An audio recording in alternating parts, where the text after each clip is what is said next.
তুমি বউ রাখিয়া বিদেশ গেলে রে, আসল বউ আর খুঁজে পাইবা না, পাইবা না। বউ রাখিয়া বিদেশে যায়ও না, ও বন্ধু শোনো না, বউ রাখিয়া বিদেশে যায়ও না। ও তুমি বউ রাখিয়া বিদেশে গেলে রে, ও তুমি বউ রাখিয়া বিদেশে গেলে রে, হকারের জায়গা হবে তোমার জায়গা মিলবে না, মিলবে না।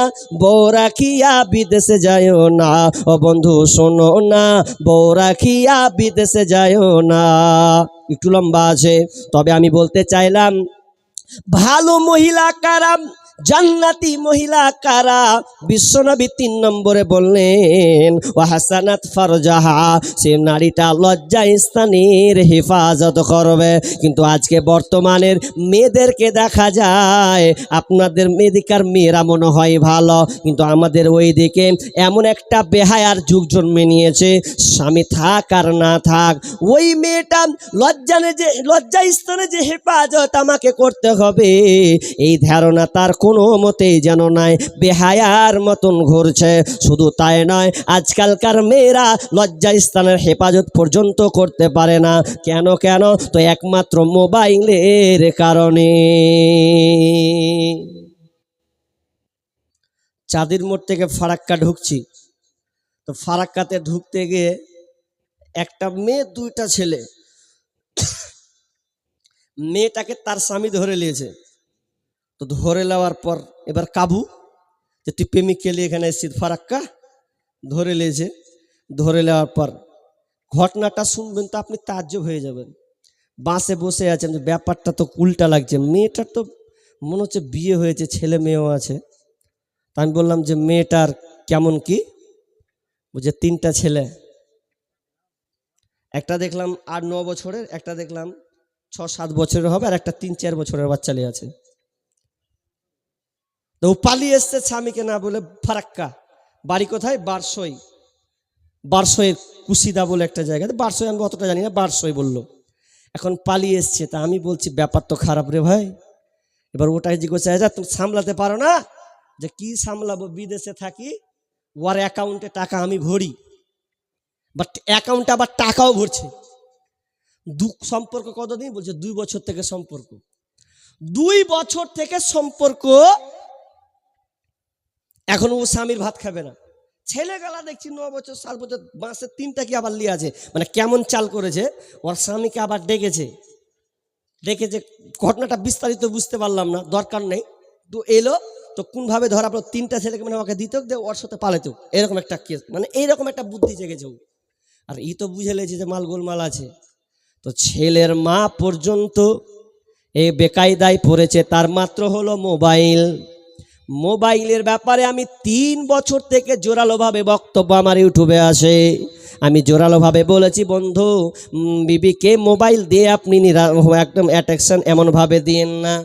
মোবাইল প্রয়োজনে আপনি আপনার বিবিকে দেন, কিন্তু মোবাইলটা এমন একটি খাতারনাক বস্তু, এমন খাতারনাক একটা মেডিসিন, যে আপনাকে শুধু ছেলে বলে মেয়ে নয়, ভালো ভালো মানুষকে খারাপের দিকে নিয়ে চলে যাচ্ছে আজকাল বর্তমান মোবাইলটাকে ভালো কাজে কিন্তু ব্যবহার করা হয় না। এই জন্য আপনাদের বলে, খবরদার বিবিদেরকে মোবাইল আপনি দেবেন না। প্রয়োজন থাকলে কথা বলান, 24 ঘন্টার জন্য ওর হাতে ছেড়ে দেন না।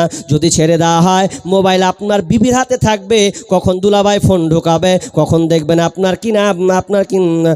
দুলাভাই ঢুকাবে, কখন ভাসুর দেও ঢুকিয়ে বসে থাকবে, ভিডিও কল করলে ধরতে আপনার বিবি বাধ্য হবে, কিছু করার থাকবে না। বন্ধু কখন ফোন ঢুকিয়ে দেবে, এ করতে করতে করতে একটা পরিস্থিতি খারাপ হয়ে যাবে। জামানা মোবাইলে খাইছে, জামানা ফেসবুকে খাইছে, অল্প বয়সের ছেলে মেয়ে প্রেমে জড়াইছে। জামানা মোবাইলে খাইছে, জামানা ফেসবুকে খাইছে।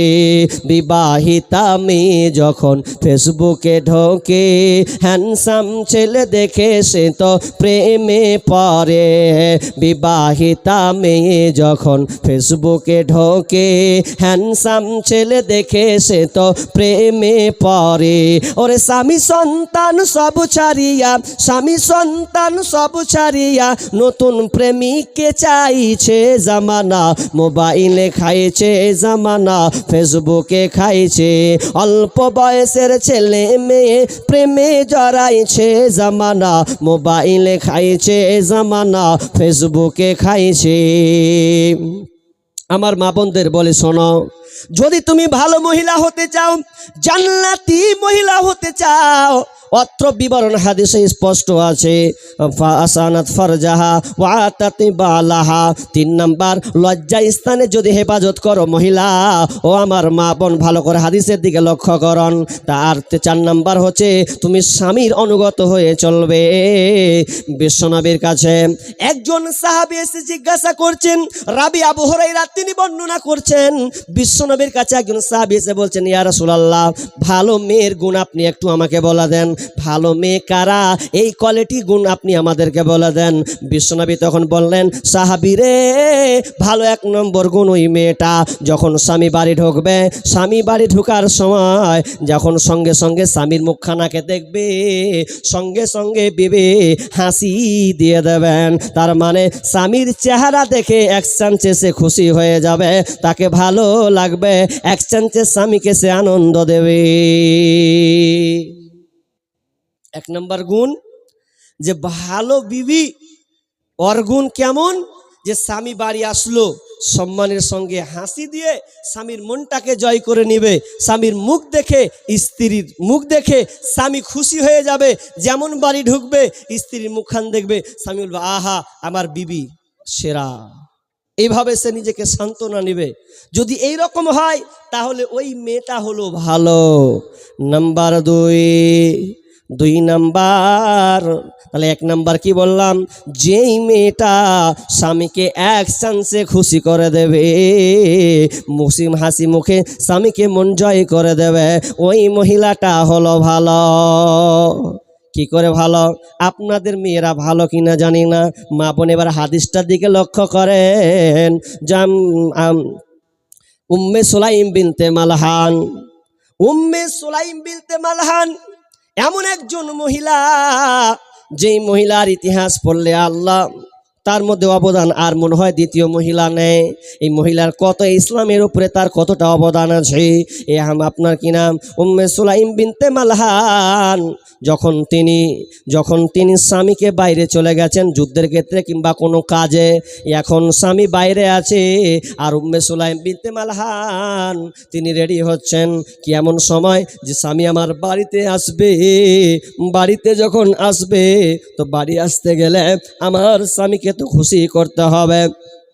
কারণ একটা স্বামী বা কোনো ছেলে যখন বাইরে কাজ করতে যায় তখন তার চিন্তাধারা এমন একটা শেষ পর্যায়ে এসে যায় যে মনে হয় বাড়ি আসবো আর স্বামী বিবির মুখখানটাকে দেখব, ছেলে মেয়েকে দেখব, সংসারটা কেমন আছে, এটা একটা মনোভাব তার সৃষ্টি হয়।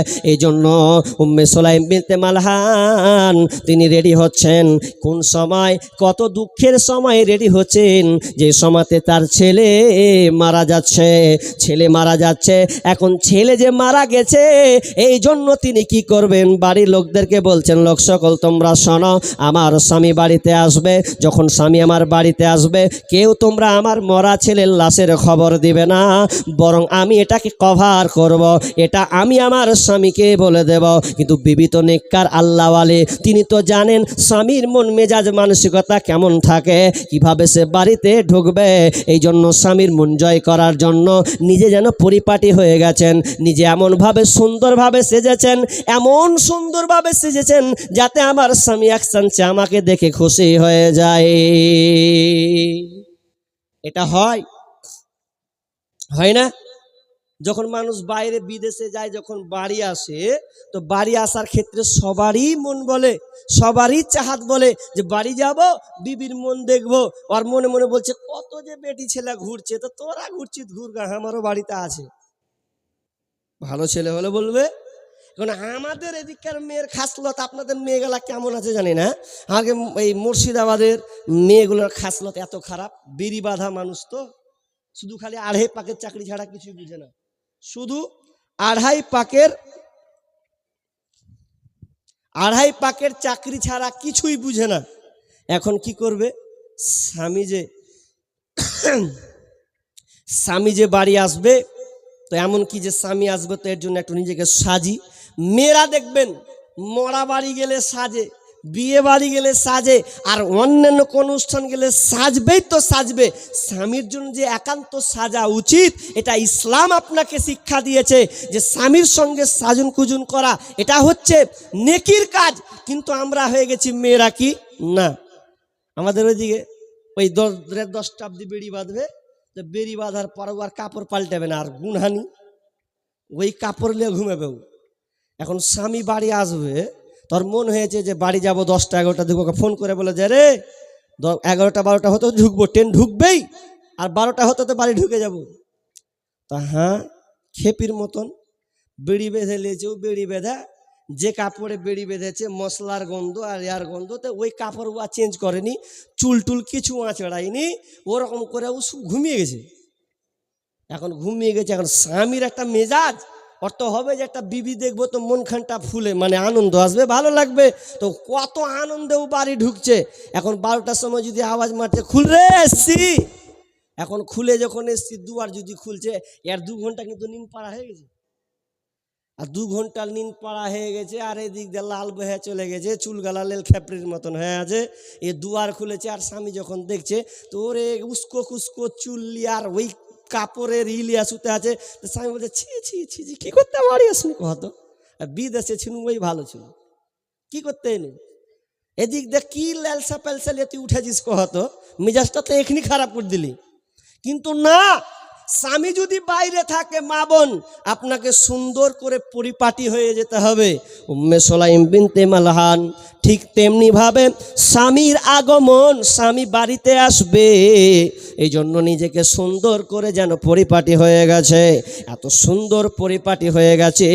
এবার স্বামী যখন বাড়ি ঢুকলো, ঢুকার পর উম্মে সুলাইম বিনতে মালহান সুন্দর করে যেন সেজে আছেন স্বামীর জন্যে। এখন স্বামী বাড়ি ঢুকলো, ঢোকার পর বসতে দেওয়া হলো, জিজ্ঞেস করা হলো ছেলে কোথায় আছে, তো বলছে তোমার ছেলে আরামের সঙ্গে আছে, কোনো অসুবিধা নাই। এবার চলে হয়ে গেল কথা, এবার কিন্তু খাবারকে রেডি করা হলো, খাবার সুন্দর করে পরিপাটি করা হলো, খাবার খাওয়ানো হলো, রাত গভীর হলো, স্বামী স্ত্রী নির্জনে গেল, নির্জনে গিয়ে তাদের শারীরিক সম্পর্ক হলো। সম্পর্ক হওয়ার পর এবার যখন কমপ্লিট হয়ে গেছে, স্বামীর মন জয় করে দিয়েছে, স্বামীর যেটা কাজ, বিবির যেটা কাজ সেটা সে করে দিয়েছে। এমন সময় একটু বসে পড়ে খানিকটি পরে স্বামীকে জিজ্ঞাসা করছে, স্বামী আমার, আমি আপনাকে একটা প্রশ্ন করব, প্রশ্নটা কি আপনি বলেন তো, কেউ যদি আপনাকে কোনো আমানত রাখতে দেয়, আর ওই আমানতটা কেউ যদি আপনার কাছ থেকে ফিরে পেতে চায়, কেউ যদি ব্যাক চায়, তাহলে কি আপনি কি তার আমানত ফিরিয়ে দেবেন না? স্বামী বলছে কেন দেব না, যার পাওনা যদি সে চায় আমাকে রাখতে দেয়, আর যদি সে চেয়ে নেয় দরকারে, তাহলে তাকে দিয়ে দিতে হবে। এবার বিবি বলছেন, স্বামী আমার শুনেলেন, ঠিক তেমনি ভাবে আল্লাহ সুবহানাহু ওয়া তাআলা আমাদেরকে একটা নিয়ামত দিয়েছিলেন, আমানত হিসাবে রেখেছিলেন। সেই আমানত আল্লাহ তাআলা যে নিয়ামত আমাদেরকে দিয়েছেন, ওটা আল্লাহ সুবহানাহু ওয়া তাআলা নিয়ে নিয়েছেন। তার মানে আপনার যে সন্তান ছিল কলিজার টুকরা, এই সন্তানকে আল্লাহ নিয়ে নিয়েছেন। যখন এই কথা বলা, চোখ দিয়ে যেন লাল বর্ণের হয়ে গেছে।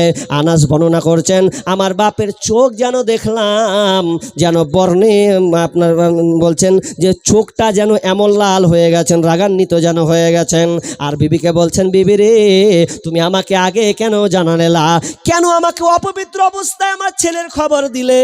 এই বলে তিনি পবিত্র গোসল করে চলে গেলেন মসজিদে। মসজিদে গিয়ে নবীকে বললেন, নবী আমার, আমাদের রাত্রে এইরকম একটা কাণ্ড ঘটে গেছে। বিষ্ণুনবী দোয়া করে দিলেন, আল্লাহ তুমি তাদের এই পরিবারে, আল্লাহ তুমি তাদেরকে বিনিময়ে, উত্তম বিনিময়ে তুমি দান করো। এরপরে আল্লাহ তাদেরকে সন্তান দিয়েছিলেন। আমি বলতে চাইলাম, বিবি কেমন হওয়া চাই? সব সময় স্বামীর মনটাকে জগিয়ে রাখতে হবে, স্বামীর মনটাকে হাসি খুশি রাখতে হবে। আবু হুরায়রা তিনি বলছেন, বিশ্বনবী বলছেন, 1 নম্বর ভালো মেয়ের গুণ হবে যখন স্বামী স্ত্রীর দিকে তাকাবে, স্ত্রী তাকাতে গেলে স্বামী তৎক্ষণাৎ খুশি হয়ে যাবে। এটা হচ্ছে ভালো নম্বর মহিলা। নাম্বার 2, ওই মহিলার মধ্যে দ্বিতীয় গুণ থাকবে স্বামীর অনুগত হয়ে চলবে, স্বামীর আদেশ হয়ে নির্দেশ মেনে চলবে। স্বামী যেটা বলবে তৎক্ষণাৎ সঙ্গে সঙ্গে স্ত্রী ওই কাজে রত হয়ে যাবে, স্বামীর কথার অবাধ্য হবে না। মা বোন, দ্বিতীয় ভালো মহিলার গুণ, যখন স্বামী কোনো নির্দেশ দিবে, যখন যেটা বলবে সঙ্গে সঙ্গে ওই মেয়েটা সঙ্গে সঙ্গে কাজে নিয়োজিত হয়ে যাবে, তাহলে ওই মেয়ের মধ্যে ভালো কোয়ালিটি গুণ পাওয়া যাবে। জি, জাইনাব বিনতে জারির, হানজালা পরিবারের মেয়ে জাইনাব বিনতে জারির এমন একজন মহিলা, সুরাই, তার সঙ্গে বিবাহ হয়েছেন। সাহাবী তিনি বর্ণনা করছেন যে তাদের মধ্যে যখন বিবাহ হলো, তো সুরাই তিনি নিজেই বলছেন যে আমি যখন জাইনাব বিনতে জারিরকে বিবাহ করলাম, এর মতন ভালো মহিলা আমি আর পাইনি, এর মতন ভালো মহিলা আমার নজরে নাই। আমি এত সুন্দর মহিলা পেয়েছি, 1 নম্বরের মহিলা যাকে বলা হয় বিবি, আমি একখান পেয়েছি। এবং নিজে নিজে বর্ণনা করছেন আর বন্ধুকে বলছেন, বন্ধু হে, আমি একটা এমন ভালো মেয়ে পেয়েছি, বিবি পেয়েছি, যেই বিবি আমার সব সময় আদেশ মেনে চলে, আমার অনুগত হয়ে চলে। বন্ধু শুনে নাও আমার বিবিটা কেমন। আমি যখন মসজিদের খতিব হচ্ছিলাম, আমি মসজিদের খতিব, মসজিদে আমি নামাজ পড়াতাম। ফজরের সময় এসেছে, ফজরের একদিন সময় হলো, আজান, মুয়াজ্জিন আজান দিয়ে দিয়েছে। যখন আমি বাড়িতে যাচ্ছি, তো বাড়ি যখন গেলাম, বাড়ি থেকে মসজিদ যখন যাচ্ছি, ওই সময়তে একটা বিছা দেখতে পেলাম, কালো বিছা, দংশন কামড়ে নেবে এরকম একটা বড় একটা বিছা। তো আমি আজান দিয়েছে, কি করে মারব, এই জন্য আমি আর কি করলাম, একটা গামলা নিয়ে এসে আমি ওটাকে ঢেকে দিলাম। আর ঢেকে দেওয়ার পর আমার বিবিকে বললাম, বিবি রে, খবরদার, তুমি এইখানে দাঁড়িয়ে আছো, এখানে থাকো, তুমি পাশে দাঁড়িয়ে আছো, পাশেই থাকো, 1 বিন্দু তুমি নড়াচড়া করবে না। আমি যতক্ষণ পর্যন্ত নামাজ না পড়ে আসবো ততক্ষণ পর্যন্ত তুমি এই দিকে খেয়াল রাখবে, খবরদার গামলাকে চেড়ে দেখিও না, এখানে তুমি দাঁড়িয়ে থাকো। এই বলে আমি মসজিদ চলে গেলাম। সম্পূর্ণ নামাজ পড়ার পরে যখন আমি বাড়ির দিকে আসলাম, কাজটা হয়ে গেছে উল্টা। আমার বিবিকে যেখানে আমি দাঁড়িয়ে থাকতে বলেছিলাম, ওইখানে যেন আমার বিবি দাঁড়িয়ে আছে, আর উল্টা কাজ হয়ে গেছে কি, ওই বিছাটা বের হয়ে গিয়ে আমার বিবির পায়ে কামড় দিয়েছে। বিবি আমার জ্বালায় যেন ছটফট করছে। তো আমি বাড়ি এসে আমার বিবির পায়ের দিকে আমি সূরা নাস এবং ফালাক পড়লাম, পড়ার পর ফুঁক দিলাম। এরপরে কিছুক্ষণ পরে যেন তার ব্যথাটা দূর হয়ে গেল। তিনি বন্ধুকে বলছেন, তো বিবি পেয়েছি, এরকম বিবি মনে হয় আর পাবো না, আমি 1 নম্বরে একটা বিবি পেয়েছি, তার মানে সে আমার আদেশ মেনে চলে, অমান্য করে না। মা বোন আমার, মেয়ে হতে হবে ওই রকম টাইপের আপনাকে মহিলা হতে হবে। আজকে বর্তমানে দেখা যায় স্বামী একটা বললে বিবি আর একটা করে ফেলে, স্বামী কোনো নির্দেশ করলে বিবি আবার উল্টা কাজ করে বসে, করে না? আপনি বিদেশে আছেন, এখন যদি ওর বাড়ি যাওয়ার মনে হয়, বাপের বাড়ি যাবো, তো যাবো, তা 8 ঘন্টা রাস্তা চলে গেছে, তা ফোনে বলছে, শুনো জি, হার বাপের বাড়ি এসছি, তো এসছি তো যা, 8 ঘন্টা চলে গেছি, তোর ফোন করবি? জি, তো এটা করলে হবে না। তো ভালো মহিলা কারা, ভালো মেয়ে কে? ভালো মেয়ের এই 3 নম্বর গুণ। 3 নম্বর বিষ্ণু বলছেন, চর্চা করে বলছি, বিষ্ণু বলছেন 3 নম্বর গুণ, সব সময় স্বামীর অনুগত হয়ে চলবে।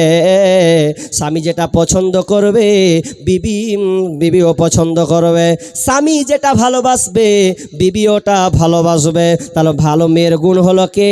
যদি এই কথা গুণ থাকে, কারণ ভালো মহিলা হলে যদি না পায় কোনো পুরুষ, তাহলে সে কোনো দিন শান্তি পাবে না। কারণ বিশ্বনবী বলেছেন, আদ দুনিয়া মাতাউন ওয়া খায়রু খায়রু মাতাই দুনিয়া আল মারআতুস সালিহা। পৃথিবীটা হচ্ছে ভোগের বস্তু, পৃথিবীটা সবই সৌন্দর্য ভালো জিনিস, তবে শুনে লাও পুরুষের কাছে ওই পুরুষের কাছে সবচাইতে ভালো সৌভাগ্যবান জিনিস হলো সেটা হচ্ছে সতী নারী, ভালো মহিলা। যেই মহিলাটা সতী হবে, নেককার হবে, তার মানে পৃথিবীর সবচাইতে দামি জিনিস ওই পুরুষটা পেয়েছে, ওই স্বামীটা পেয়েছে। তাহলে আমরা স্বামীরা যদি এখন বলি, হাত তুলতে বলি ভাইদেরকে, ভাই আপনার বিবি এরকম কোয়ালিটির আছে, একটাও তো মিলবে না, সবই বরবাদ। একটা কহি তো আর একটাতে হাল চালিয়ে বসে থাকছে, ও তো কি করে ভালো হলো? জি, আপনি একটা বলুন তো আপনাকে চারটা শুনিয়ে দিছে, কি করে হলো? মা বোন আপনাদেরকে বলি, খবরদার, ভালো মেয়ে হতে চাইলে এই গুণে গুণান্বিত আপনাদেরকে হতে হবে। শুধু তাই নয়, আপনারা এমন একটা পর্যায়ে চলে গেছেন, বিষ্ণুনবী বলছেন যে জাবের বিন আব্দুল্লাহ রাদিয়াল্লাহু তাআলা তিনি বর্ণনা করছেন যে আল্লাহ রাসূল যখন খুতবা দিলেন, খুতবা দেওয়ার পরে, ঈদের খুতবা দেওয়ার পরে ভয় ভীতি সম্পর্কে আলোচনা করলেন, করার পরে মহিলাদের কাছে গেলেন, মহিলার কাছে কিছু খুতবা প্রদান করলেন, কিছু নির্দেশ দিলেন, দিয়ে বলছেন, এ আমার বোনেরা, এ আমার মেয়েরা, তোমরা শোনো, আমি যখন দেখলাম মেরাজে সব চাইতে বেশি দেখলাম জাহান্নামে নারী আর নারী, তো তাসাদ্দাক না, এই জন্য মহিলা তোমরা বেশি বেশি করে দান সাদকা করো, কারণ তোমরা কে দেখলাম বেশি জাহান্নামে চলে গেছো। একজন মহিলা চট করে উঠে বলছে, ইয়া রাসূলুল্লাহ, আমরা সবচেয়ে বেশি জাহান্নামী কেনে? বলছে, তোমরা জাহান্নামী এই কারণে যে তোমরা বেশি বেশি স্বামীর নাফরমানি করো, স্বামীর নাফরমানি করো তোমরা, স্বামীর অবাধ্যতা তোমরা বেশি করো, কথায় কথায় তোমরা এমনভাবে বাক্য তোমরা ব্যবহার করো যে স্বামী যদি কোনো কিছু না দেয় তো তৎক্ষণাৎ তোমার মুখ দিয়ে বের হয় যে আমি এর দ্বারাই কোনো কিছুই পেলাম না। এই রকম বাক্য কিন্তু মেয়েরা ব্যবহার করে, নবীর হাদিসের সঙ্গে কিন্তু মিল আছে। এই জন্য বিষ্ণু বলছেন, নারিকল তাসাদ্দাক না, তোমরা বেশি বেশি করে দান করো, কারণ তোমাদেরকে আমি জাহান্নামে দেখলাম, তো তোমরা জাহান্নাম থেকে যদি বাঁচতে চাও তাহলে তোমরা দান করতে থাকো, তা দান করো। যেমনই বললাম, মহিলারা দান করতে শুরু করে দিল, নাকের কানের ফুল, আপনার হাতের বালা, কান গলার মালা এইভাবে খুলে দিয়ে তারা বেলালের চাদর দিয়ে দিল, আর বেলালকে দিয়ে তারা একে একে সবাই যেন তাদের সোনা চাঁদিকে যেন তারা খুলতে লাগলো। কিসের ভয়? কারণ মহিলারা সব চাইতে বেশি জাহান্নামী হবে, তো জাহান্নামী ওরা বেশি যাবে। এবার চলেন, যদি মনে করেন যে ভালো মেয়ে নিব, যারা বিয়ে করেননি তাদের কপাল এখনো খুলবে আছে, আপনাকে 1 নম্বর ভালো হতে হবে। নাম্বার 2, ভালো বিবি যদি নিতে চান তাহলে সব সময় চেষ্টা করবেন যে নেককার বিবি কিভাবে পাওয়া যায়। এজন্য মেয়েটা দিনদারি দেখবেন, খবরদার চেহারা দেখবেন না, চেহারা একটু কমজোরিতা থাকুক, কিন্তু মেয়েটা কোরআন পড়তে পারে কিনা, 5 ওয়াক্ত নামাজ পড়ে কিনা। যদি বলেন যে ভালো বৌমা নিব, তাহলে আপনি এই দিনদারিতা মেয়েকে গ্রহণ করুন। এটা হয়তো মসজিদের জালসা, বিধায় কিছু কালেকশনের দরকার আছে। আপনারা সবাই অবগত আছেন, সবাই জানেন যেটা মসজিদের জালসা, তাহলে মসজিদের জালসা হতে গেলে আপনারা জানেন যে কিছু আল্লাহ রাস্তায় দিতে হবে, মসজিদ এগুলো আমাদেরকেই চালাতে হবে, কারণ এটা একটা মসজিদ আছে, আপনাকে দিতে হবে। এটা কেন দিতে হবে? বাধ্য, কারণ আপনি ইমানদার, আল্লাহ আপনাকে মালামাল, টাকা পয়সা, ধন সম্পদ এগুলো দেওয়ার কারণ আল্লাহ আপনাকে পরীক্ষা করার জন্য দিয়েছেন, পরীক্ষা করার জন্য আপনাকে এই মালগুলো দিয়েছেন, এটা চিরস্থায়ী থাকবে না। এই জন্য একটা কথা আছে দেখবেন, ওয়ারিস বলে একটা শব্দ আছে না, আছে না নেই? ওয়ারিস, ওয়ারিস মানে কি? ওয়ারিস পাবে মানে আপনি মরে গেলে আপনার মূল মানে টাকা পয়সা, ধন সম্পদ এগুলো ট্রান্সফার হয়ে যাবে। আপনি যত কোটি টাকার মালিক হন, আপনার রবে না, মরে গেলেন আপনার ভ্যানিস শেষ। কিন্তু মানুষ বুঝে না, মানুষ এগুলো বুঝে না যে আমাকে দান করতে হবে। মানুষ বেঁচে থাকলে অনেক কিছু বই কৃপণতা দেখায়, কিন্তু মরে গেলে বুঝতে পারবেন যে আমি দান দিইনি, আমার কাছ থেকে কমতি থেকে গেছে, আমি কিভাবে আল্লাহ রাস্তায় দেব। শেষ পর্যায়ে আপনি আল্লাহকে বলবেন যে কি করি। আপনাকে একটা টিপস দিব, টিপসটা কি? আপনারা এখনো বেঁচে আছেন, একদিন মারা সবাই যাব। আমি আপনাদের বলছি, আপনি আলেম ওলামার কথা অনেক সময় অবজ্ঞা করে চলেন। আপনার মসজিদে দেখবেন মরার খাট আছে, এই খাটখানটা কিসের কাজ? লাশ বহন করে নিয়ে যাবা, কবরস্থানে নিয়ে যাবে। আপনি জীবিত আছেন তো, আপনাকে আমি একটা টিপস দিচ্ছি, আপনাকে মরতে হবে না। আপনাকে বলবো, ভাই আপনি দুনিয়ার জন্য সব কিছু করছেন, করেন তো আপনি কে, আপনি কেন এসেছেন? একা হন একবার, কেমন লাগে?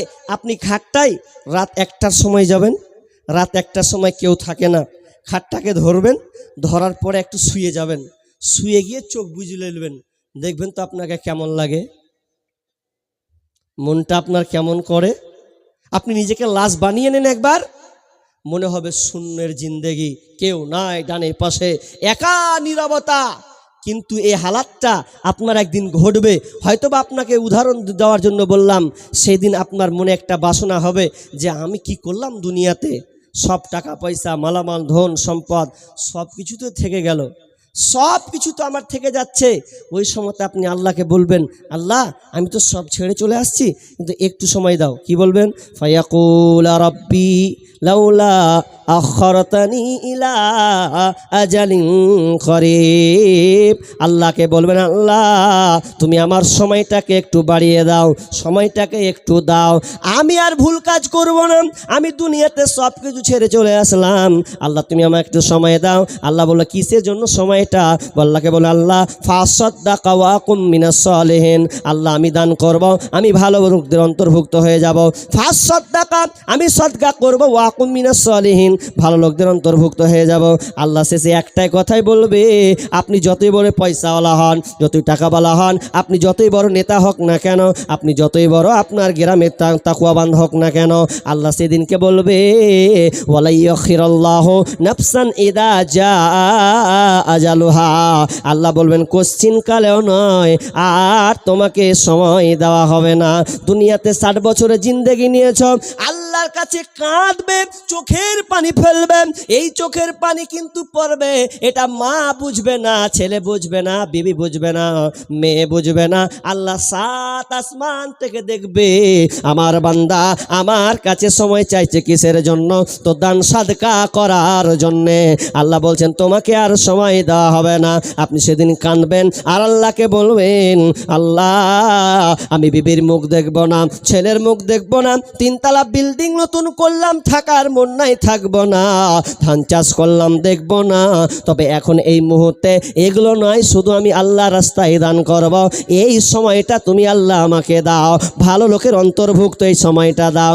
আল্লাহ বলবেন, না না আর তোমাকে সময় দেওয়া হবে না, তুমি অনেক সময় পেয়েছো, তোমার গাড়ি থাক, বাড়ি থাক, টাকা পয়সা থাক, ওগুলো আমার দেখে কোনো লাভ নাই, আপনি একা নিঃস্ব হয়ে যাবেন। এই মালধন ছিল তোমারও দাদার, সে মরে গিয়ে হয়েছে তোমার বাবার, বাপের মালেতে তুমি ওয়ারিশ হইলে, কাল ছেলে ওয়ারিশ হবে, তুমি মরে গেলে। ধন ধন করিও না, ধন অপরজন, মরিলে তোমার সাথে যাবে না ধন, ধন ধন অপরজন না রহে কাহার, অপরে তোমার মালে উড়াবে বাহার। আজ তুমি পরিতে চোরে সাম পশম, কালকে পরিতে হইবে মরণের কাফন। একা অন্ধকারে ছিলে মায়ের কুদরে, একা ফেরে যেতে হবে গোর অন্ধকারে। শাহ সেকেন্দার বাদশা মরিবার কালে, এই ওসিয়ত করে ওয়ারিশ সকলে, মরিলে আমার তরে শুনো বারে বার, কাফনের সাথে হাত বেঁধো না আমার, সকলে মিলে জুলে খাটলিতে করে, 2 হাত ঝুলাইয়া লইয়া যাইও মরে। এই হাল দেখে মোর যত মাখলুকাত, আফসোস করিবে আর কহিবে এ বাত। শাহ সেকেন্দার বাদশা এমনই এক ছিল, সকলে থাকিল আজ খালি হাতে গেল। কত ধনী সব কবরস্থ হয়ে গেছে। আর একটা ছোট্ট করে উদাহরণ দিয়ে আপনার ব্রেনকে ওয়াশ করার জন্য, বলেন তো আপনি যদি পাকুড়ে গিয়ে যদি স্টেশনে কোনো টিকিট কাটেন, কোথায় যাবেন? তো আপনি ফারাক্কা যাবেন। ফারাক্কা ট্রেনটা যাবে কিনা আপনার কিনা ডালখোলা কিংবা যাবে মালদা, ধরলাম ডালখোলা পর্যন্ত গেল, এখন টিকিট কাটলেন, একটা সিট পেলেন, আর সিট পেয়ে এখন আপনি আনন্দ আছেন। আচ্ছা বলেন তো, যখন আপনি ফারাক্কা ঢুকবেন সিটটাকে আপনাকে ছাড়তে হবে কি হবে না? হবে। কিন্তু আপনি বলুন, সিটটা যে ফাঁকা রেখে দিলেন আপনার মন কি হয়? সিটটাতে আর কেউ বসবে না, এটা কি? জি না, কেউ না কেউ বসবে, তাহলে কেউ এটাকে দখল করে নেবে। ঠিক তেমনি ভাবে আল্লাহ আপনাকে বংশ পরাপার মালামাল আপনাকে সম্পদ দিয়েছে, কিন্তু আপনি যখন লাশ হয়ে যাবেন, যখন আপনি কবরের বাসিন্দা হবেন, তখন কিন্তু ওই মাল কিন্তু আর আপনার নামে থাকবে না, ওগুলো ট্রান্সফার হতে হতে হতে ওয়ারিশ হিসাবে ছেলে মেয়েদের ভাগে চলে যাবে, কিন্তু সেদিন আপনার কেনে কোনো লাভ হবে না। জয় কোটি টাকার আপনি মালিক হন, কিছুই কাজ করবে না। এখন পস্তায়েন না, আমি হয়তো চিল্লাচ্ছি আর বকবো আর বলবো, আর পরে বক্তা আসবে আপনাদের সভাপতি বলবেন দানের ব্যাপারে, কিন্তু আপনার ব্রেনে কাজ করবে না। কাজ করবে কখন? তবে একটা উদাহরণ দিয়েছি আপনাকে বন্ধু, যদি পারেন তো ওই খাটলিতে শুয়ে শুয়ে একবার নীরবতা পালন করে একবার ভাবুন যে আমি কোন অবস্থায় আছি, ভেতরেরটা কেমন ধাওয়া ধাওয়া করছে, মনে হচ্ছে লাশ হয়ে গেছে, কি অবস্থা হবে আপনার? দান সবাই করতে পারে না, কিন্তু দানের একটা প্রেক্ষাপট আল্লাহ পরীক্ষার ব্যবস্থা করে রেখেছেন। অতএব আমি আর লম্বা করব না, কারণ পরে আর একজন বক্তা আছে, প্রাণ ভরে যত হাসবেন, লুঙ্গি ঠিক রাখবেন খালি, দেখেন যে আসবে আপনাদের পরে পরেই। তো আমার কাজ হলো কিছু আপনারা দিয়েন আল্লাহর রাস্তায়। আমি চাইবো এরকম ব্যক্তি যে মা নাই বাপ নাই, মা নাই বাপ নাই, বাপ কবরস্থ হয়ে গেছে, যেই বাপ এখন কবর হালাতে আছে, কোনো ব্যবস্থাপনা নেই, খবর নেওয়ার নাই, এইরকম কোনো ব্যক্তি আছেন যে আপনি আব্বার জন্যে মায়ের জন্য, মা বোনদের তো আরও খাতারনাক বিষয়, কারণ একটা মহিলার যখন বিয়ে হয়ে যায়, তো বিয়ে হতে গেলে বিয়ে হলো একটা ছেলে, চারটা ছেলে, জয়টা হোক না কেন, মা বেঁচে থাকলে মায়ের মুখখানটা দেখার ইচ্ছা হয়, যে মায়ের বাড়ি যাব, মায়ের মুখখান দেখব, মা আমার মাথাটা হাত দিবে, একটু চিরুনি দিয়ে আঁচিড়ে দেবে, একটু উকুন দেখে দিবে, অনেক মন চায়, অনেকের মন চায়, কিন্তু যার মা নেই সে এবার বলে, ওকে একজন বলছে, চাচি মায়ের বাড়ি যাবেন না? না রে ভাতিজা আর যাব না। কেনে যাব না? মা নেই, মরে গেছে। মা যদি থাকতো তাহলে মায়ের মুখখান দেখতো, মায়ের কাছে একটু বসে বসে গল্প করতাম। তো জি ওই রকম আছেন অনেকে, যে মা নেই তো ভালো লাগে না, যেন আত্মহারা, বাপের বাড়ি যেতে ইচ্ছা হয় না, মা থাকলে বাড়িখান যেতে ভালো লাগে। তো এই রকম কোন মহিলা আছেন যে মা নেই, কবরস্থ হয়ে গেছে, সেই মা চেহারাকে মনে করে, কবরের হালাতকে মনে করে কেউ আছেন যে আপনি মসজিদের জন্য দিবেন। একটা লোকের কাছে আমি আবদার করব, 10,000 টাকা দেনেওয়ালা, প্রথম দিয়ে শুরু করি। গতকালকে ছিলাম, হিন্দি ফিন্দি বলিয়ে না, বলবেন তো বলেন, আল্লাহ ইংরেজিতে লেখেন, পড়তে পারি না হিন্দিতে, বেকার আমাকে এই করবেন নাকি? পড়তে পারি হালকা, বলতে যাবেন ভুল বলে দেবো, ঠিক কিনা? হালকা পারি, অতটা পারি না। তবে আপনাকে যেটা বলতে চাইছি যে দান দিতে শুরু করে দিলাম, এখন উঠবেন না, কারণ এটা একটা গুরুত্বপূর্ণ সময়। সাহাবীদের একটা বৈশিষ্ট্য ছিল, যখন কোনো দানের প্রেক্ষাপট আসতো, যখন আল্লাহ রাসূল দানের এলান করতেন, বেলাল এলান দাও, এখন মাল নেওয়ার দরকার, এখন মাল লাগবে, যুদ্ধ হবে, মালে অনেক কিছু দরকার আছে, তো সাহাবীরা বসে যেতেন, উঠাউঠি নয়, শুধু যে পারতেন না তারা দোয়া করতেন, আল্লাহ আমি পারি না, আল্লাহ আমারও মন চাই দিতে, আমার কাছে নাই, তবে আল্লাহ যে পারে, আল্লাহ তুমি তাকে দেওয়ার বেশি বেশি তৌফিক দাও, আল্লাহ তুমি আমাকেও ক্ষমা করে দাও, আল্লাহ আমাকে দেওয়ার তুমি শক্তি দাও, এই রকম দোয়া করতেন। আর আমাদের বাঙালি হুজুর সব ঝাড়খণ্ড আর বিহার যেখানে বলেন দানের কথা বলছে, তবে কি দিব,